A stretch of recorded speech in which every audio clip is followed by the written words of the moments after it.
fotografisë në botë për të realizuar, sepse këtë bësh me botën e kafshë, pra ne duhet vim prapa tyre në terrenet ndryshme malore, kështu me radhë, por që vërtet është kënaqësi dhe harrohet lodhja, harrohen sfidat e tjera kur e kupton që për shembull tash nga mesi i marsit deri në fundin e tetorit zot shtektar dhurojnë spektakël në qiellin e Evropës pas shtektimeve të larta nga kontinenti afrikan.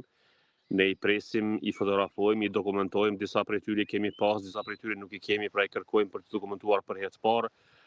Është diçka që të futet thellë në gjak dhe nuk e mendon ndryshe, pra është një përditshmëri e imja, unë tash jetoj thuajse nga kjo,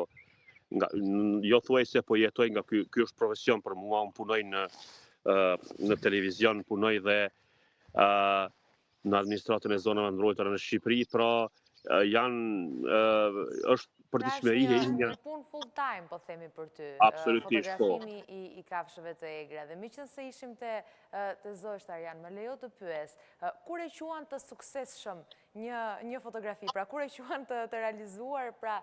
të arritur apo të veçantë, ka po themi 2-3 karakteristika, apo 2-3 element, apo prioritete që i ke gjithë një në momentin kur je pas objektivit dhe pret për të shkrepur atë foton perfekta?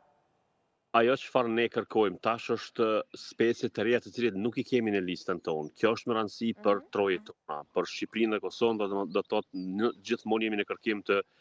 dokumentimit të specieve të reja të cilet janë kalimtare, shtektare, apo të cilit dhe folinizojnë tek ne. Pra kur e gjejmë, e shkrepim një fotografi të një zogu, të ndonjë lloj të gjitari tjetër që nuk e kemi pas, për neve kjo quhet arritje, pra dhe shumë